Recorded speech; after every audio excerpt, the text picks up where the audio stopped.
नमस्कार, welcome to career 247। मैं हूं प्रशांत धवन। नाउ साल 2001 में व्लादिमीर पुतिन ने यूएस को बहुत बार वार्न किया था पाकिस्तान के न्यूक्लियर वेपन्स को लेकर, और इस इशू पर जो बातचीत हुई थी पुतिन और जॉर्ज बुश की, ये यूएस गवर्नमेंट ने पब्लिक कर दी है। आप रशियन पर्सपेक्टिव से आप अगर देखो तो ये लोग कहेंगे कि इसको लीक कर दिया गया है क्योंकि रशिया की तरफ से अप्रूवल लिया नहीं गया कि ये डॉक्यूमेंट्स लीक होने चाहिए या नहीं होने चाहिए। बट यूएसए ने जो ये पूरी ट्रांसक्रिप्ट थी, जो उस वक्त के US president George W Bush, the 43rd president of the United states of America, और व्लादिमीर पुतिन जो उस वक्त बहुत ही नए नए रशिया के प्रेसिडेंट बने थे, साल 2000 में इनका जो टेन्योर है स्टार्ट हुआ था, तो 2001 में आप समझ सकते हैं ही वॉज वेरी न्यू। उस वक्त पुतिन ने जो चिंता शेयर करी थी पाकिस्तान के न्यूक्लियर वेपन्स को लेकर और न्यूक्लियर प्रोलिफरेशन को लेकर, ये यूएसए ने पब्लिक कर दी है।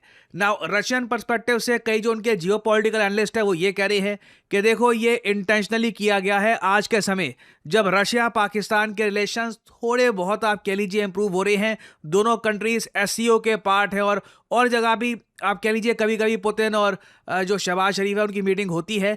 US all together Russia Pakistan relations को बिल्कुल डिस्ट्रॉय करना चाहता है, ये सारी बातचीत पब्लिक करके। नाउ साल 2001 में जब यूएसए में बिल्कुल एक नए नए प्रेसिडेंट आए थे जॉर्ज बुश, इनका टेन्योर भी शुरू हुआ था बाय द वे इसी साल 2001 में, और व्लादिमीर पुतिन बने थे प्रेसिडेंट ऑफ रशिया साल 2000 में। दोनों ने फोन पर पाकिस्तान के बारे में क्या बात करी थी ये मैं आपको दिखाता हूं। बहुत ही इंटरेस्टिंग है, इससे हमको एक और प्रॉपर इंसाइट मिलती है कि यूएस प्रेसिडेंट्स किस तरीके से साउथ एशिया को और पर्टिकुलरली पाकिस्तान के न्यूक्लियर वेपन्स को देखते हैं। और अगर आपको ये डॉक्यूमेंट्स देखने हैं तो सिंपली नेशनल सिक्योरिटी आर्काइव की जो वेबसाइट है वहां पर जाइए। इधर आप देख पाओगे जो भी बातचीत हुई थी व्लादिमीर पुतिन और जॉर्ज बुश की आपको मिल जाएगी। नाउ ये ट्रांसक्रिप्ट दिखाने से पहले ना आपको एक बहुत ही निराली वीडियो दिखाता हूं। ये एक ऐसा टाइम था साल 2001 से लेकर साल 2008 तक का, जब यूएस और रशिया के रिलेशंस बहुत अच्छे थे।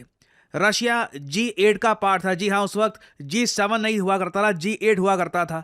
और एक बार को तो देखिए जॉर्ज बुश और व्लादिमीर पुतिन ये मिलकर नाचे भी थे।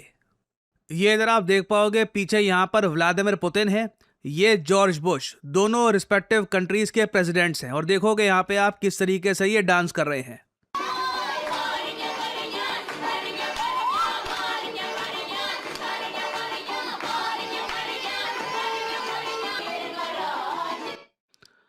अब आपके माइंड में कई सवाल आ रहे होंगे, मुझे पता है, कि ये तो कभी सोचा नहीं था कि अमेरिकन और रशियन प्रेसिडेंट ऐसे नाच रहे हैं।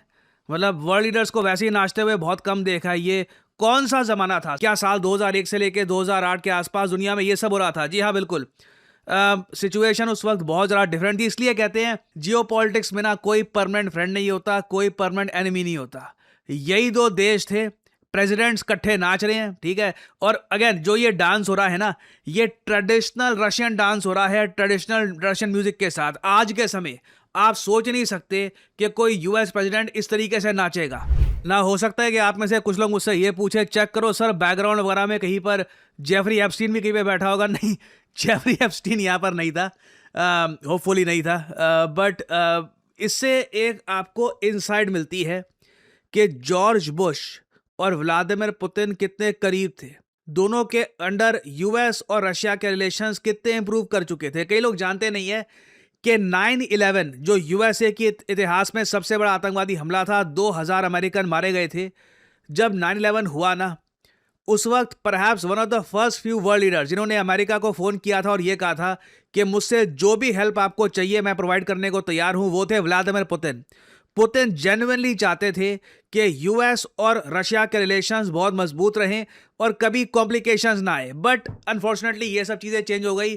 साल 2013 के आसपास यूक्रेन में वेस्ट की इन्वॉल्वमेंट बहुत ज़्यादा बढ़ गई। रशिया को लगा कि अब कुछ मिलिट्री एक्शन लेना पड़ेगा। पहले क्राइमिया कब्जाया और फिर साल 2022 में यूक्रेन पे अटैक ही कर दिया। तो सिचुएशन बहुत ज़्यादा वर्स हो गई। अगर यूक्रेन का इशू ना होता ना, रशिया और यूएस के रिलेशंस बहुत ज़्यादा मजबूत भी हो सकते थे, क्योंकि उसकी नींव ऑलरेडी पुतिन और जॉर्ज बुश ने रख दी थी।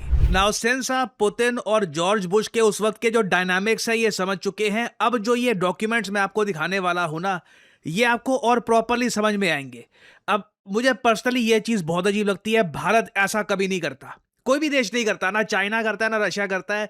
आई मीन इवन जापान भी आप अगर देखो, वर्ल्ड लीडर्स के बीच में जो बातचीत हुई थी उसको पब्लिक के सामने रिवील कर दो, ये बोल करके जी देखो फ्रीडम ऑफ स्पीच है या फ्रीडम ऑफ यहाँ पे नॉलेज होनी चाहिए, ये it doesn't really make sense. अगर आपको जेन्युइनली लोगों को फ्रीडम देनी है तो असली में दिखाओ कि जेफरी एप्स्टीन की सारी फाइल्स में कौन कौन था, वहां पर दिखती है फ्रीडम। उधर मत मतलब छुपाओ कि जी ये फोटो डार्क कर दी, ये छुपा दिया, अपने प्रेसिडेंट की जो शक्ल है वो छुपा दी, ये ठीक है। आई मीन अजीब है। कल को मैं यहां पर यही कहूंगा, सरप्राइज मत होइएगा अगर कल को यूएस भारत के प्राइम मिनिस्टर के साथ कोई पुरानी जो कुछ बातचीत हुई हो उसको भी लीक कर दे। खैर इधर आप देख पाओगे डॉक्यूमेंट, मतलब बिल्कुल जो फोन कॉल पर बात हुई है ना, वर्ड बाय वर्ड इसको इन्होंने पब्लिक कर दिया है। पुतिन कह रहे हैं कि आपकी ट्रिप कैसे थी, प्रेसिडेंट जॉर्ज बुश कहते हैं अच्छी ट्रिप थी, और लोगों ने सोचा कि मैं यूरोप की परवाह नहीं करता मगर देखो मैं यूरोप होके आया था वगैरह, ये सारी बातें यहां पर लिखी हैं। और मैं इंडियन पर्सपेक्टिव से अगर सीधा आऊं उस पार्ट पे जहां पर पाकिस्तान का मेंशन है, तो इधर अब यहां पे आप देख पाओगे ये यहाँ पे कॉन्डोलीसा राइस बात कर रही है। ये उस वक्त यूएसए की एक बहुत ही इंपॉर्टेंट ऑफिशियल थी, परहैप्स सेक्रेटरी ऑफ स्टेट थी आई बिलीव। ये यहाँ पर बातचीत कर रही हैं, प्रेसिडेंट जॉर्ज बुश हैं और व्लादिमीर पुतिन है। पुतिन कहते हैं कि मैं ईरान को मिसाइल टेक्नोलॉजी रिस्ट्रिक्ट करूंगा, मैं कोशिश करूंगा कि ईरान आसानी से मिसाइल्स ना बना पाए। आगे ये कहते हैं there are those who want to make money with this country in this area. कुछ देश ऐसे भी हैं जो ईरान के पैसे के बदले में ईरान को कुछ भी बेच देंगे। ऑब्वियसली यहां पर पाकिस्तान की बात ही हो रही है क्योंकि ए खान ने, जैसे आपको पता होगा, जो न्यूक्लियर टेक्नोलॉजी है ये ईरान को भी बेची थी पैसे के लिए। आगे कहते हैं also I heard you were moving to normalize relations with Iran. मैंने सुना है कि तुम ईरान के साथ रिलेशंस नॉर्मल कर रहे हो। प्रेसिडेंट यूएस के कहते हैं नहीं नहीं ये सही नहीं है, ये ईरान पर बातचीत हो रही थी। फिर अचानक से यहां पे आप देख पाओगे व्लादिमीर पुतिन कहते हैं कि मैं पाकिस्तान के इशू को लेकर चिंतित हूं। कई इशूज पर बातचीत हो रही थी, क्यूबा पर, जर्मनी पर, कि जी ईरान के मिसाइल्स का क्या करे। यहां पर प्रेसिडेंट पुतिन कहते हैं मैं पाकिस्तान को लेकर बहुत चिंतित हूं। It is just a junta with nuclear weapons. Junta देखो क्या होता है, जैसे म्यांमार के केस में आपने देखा होगा ये वर्ड काफी बार यूज होता है कि जी जुंता है, वहां पे सरकार तो है ही नहीं। जब एक देश में एक मिलिट्री ग्रुप सरकार को हटा देता है, कहता है कोई संविधान नहीं, कोई कानून नहीं, सब बस बंदूक के दम पे चलेगा, जैसे पाकिस्तान में लंबे समय से चलता आया है। उस वक्त जनरल परवेज मुशर्रफ ये सब कर रहे थे, आज के समय आसिम मुनीर कर रहे हैं। पाकिस्तान बेसिकली एक देश है ही नहीं, कुछ वहां पे संविधान, डेमोक्रेसी, लॉ वगैरह कुछ नहीं है, जो आर्मी चाहेगी वही होगा। तो पुतिन ने कहा था कि बेसिकली पाकिस्तान एक जुंता है विद न्यूक्लियर वेपन्स। म्यांमार के केस में फर्क यह है वहां पर न्यूक्लियर वेपन्स नहीं है, तो इसलिए म्यांमार के केस को लेकर दुनिया इतनी चिंतित नहीं है। बट पुतिन ने साल 2001 में कह दिया था कि ये देश है अगर दुनिया में तबाही अगर लाएगा, बहुत ज़्यादा प्रॉब्लम्स लाएगा, तो पाकिस्तान लाएगा। आगे कहते हैं कि it is no democracy, Pakistan में कोई डेमोक्रेसी नहीं है, ना उस वक्त थी ना आज है। और आगे कहते हैं मगर फिर भी पता नहीं क्यों जो पश्चिमी देश हैं पाकिस्तान की आलोचना करते ही नहीं है। शुड टॉक अबाउट इट, इस बारे में बातचीत होनी चाहिए ना। आप यहां से समझ सकते हैं व्लादिमीर पुतिन किस हद तक प्रो इंडिया थे, और ना सिर्फ प्रो इंडिया, एक्चुअली मैं कहूंगा कि पाकिस्तान की जो एक हिपोक्रेसी है ये वेस्ट के सामने लाने का इन्होंने पूरा प्रयास किया था। बट पाकिस्तान जिस तरीके से ऑपरेट करता है ना, ये यूएस यूरोप को बहुत लंबे समय से सूट करता है। जैसे पाकिस्तान को ये कंट्रोल कर सकते हैं, कल को मान लो इंडिया पे प्रेशर डालना है, रीजन में कुछ और चीज करनी है, ईरान पे अटैक करना है, अफगानिस्तान में कुछ करना है, पाकिस्तान को इतने अच्छे तरीके से ये यूज करते हैं कि वो सब बातें इग्नोर हो जाती है पाकिस्तान की। Human rights, Imran Khan jail में है, डेमोक्रेसी नहीं है, संविधान नहीं है, there is no problem about that. और जब पुतिन ने पाकिस्तान के बारे में बात कही तो उसके रिस्पॉन्स में अमेरिका के प्रेसिडेंट कहते हैं हाँ जानता हूँ पाकिस्तान का इशू है, मगर आगे कुछ बस बोले नहीं उसके बारे में, चुप से हो गए, क्योंकि एम्बैरेसिंग है। उनको खुद पता है कि पाकिस्तान का जो केस है लिटरली जो वेस्ट की हिपोक्रेसी है ये दुनिया के सामने उसको एक्सपोज कर देता है। आगे कहते हैं प्रेसिडेंट पुतिन वापस पाकिस्तान के इशू को लेके आते हैं। मैं पाकिस्तान के इशू को लेकर और ऐड करना चाहता हूं कि देखो अफगानिस्तान तो इस वक्त जंग में उलझा हुआ है, ओसामा बिन लादेन अफगानिस्तान में बैठा हुआ है। ये साल 2001 की बात कर रहे हैं, बाद में bin Laden of course Pakistan में शिफ्ट हो गया था। पुतिन ने काफी बार इनडायरेक्टली ये भी एम्फेसाइज किया कि अफगानिस्तान में जो भी डिस्टेबलाइजेशन हो रही है उसका लिंक कहीं ना कहीं पाकिस्तान के साथ जुड़ा हुआ है। और आई थिंक आने वाले समय में यूएस और ऐसे बहुत सारे और डॉक्यूमेंट्स लीक कर देगा या फिर पब्लिक के सामने रिलीज कर देगा, जहां पर पुतिन की जो पुरानी कॉन्वर्जेशंस है regarding Pakistan, regarding other countries, ये और ज्यादा प्रॉपर इंसाइट देगी कि पुतिन कितना ज्यादा अहेड ऑफ इट्स टाइम थे। मतलब इन्होंने कई बड़ी बड़ी प्रॉब्लम्स देख ली थी कई दशकों पहले। और मेरा मानना यह है, आज भी चाहे शहबाज शरीफ से कर्टसी के लिए ये हाथ मिला ले, पुतिन की जो जियोपॉलिटिकल समझ है उसमें पाकिस्तान को आज भी वो एक प्रॉब्लमैटिक कंट्री की तरह देखते हैं।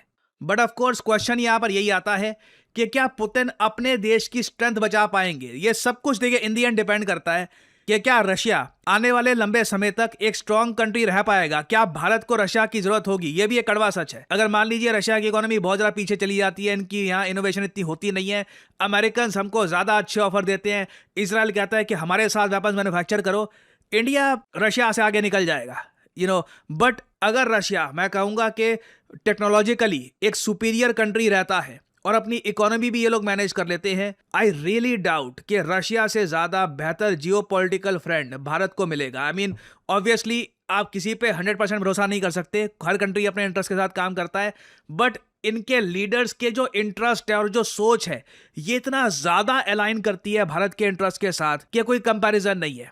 आपको कभी भी शी जिनपिंग ये सवाल पूछते हुए नहीं दिखेंगे कि पाकिस्तान में ये सब क्या हो रहा है, यहाँ पे वेस्ट कुछ बोलता क्यों नहीं है। अमेरिका तो खैर ऑब्वियसली वहाँ पे डोनाल्ड ट्रंप कह रहे हैं कि फील्ड मार्शल जो है वहाँ पे वो मेरे फेवरेट है, और ये यूएसए की पॉलिसी रही है कई दशकों से, और ये पाकिस्तान को फंड भी करते रहेंगे। पाकिस्तान का जो एजेंडा है बांग्लादेश में उसको भी सपोर्ट करेंगे। So again this is a huge challenge for India. और आप सोच सकते हैं कि व्लादिमीर पुतिन की जो वार्निंग थी या जो भी इन्होंने पाकिस्तान को एक्सपोज करने का प्रयास किया उसको लेकर वेस्ट कितना चुप था। तो आप सोचकर देखिए भारत जब ये सब बातें रेस करता होगा तब अमेरिकन प्रेसिडेंट्स क्या बोलते होंगे ना। इन डॉक्यूमेंट्स के बारे में आपके क्या विचार हैं शेयर करिएगा कमेंट सेक्शन में। और वैसे मैं फाइनली यहाँ पर ये भी ऐड कर दूँ बहुत ही इंपॉर्टेंट मैसेज कि करियर 247 की जो 26% सेल है ये आज रात मध्य रात्रि को समाप्त हो जाएगी। तो आपके पास अभी एक गोल्डन चांस है, आप परचेज कर सकते हैं हमारे courses at a massive 26% discount. ऐसा डिस्काउंट कभी आया नहीं है, we are just doing this discount क्योंकि साल 2026 स्टार्ट होने वाला है। So there is a 26% discount. So use करिए code PD10, save a lot of money and invest in yourself. और इसी नोट के साथ ये है वीडियो का अंत। Thank you for listening and as I always say may the gods watch over you.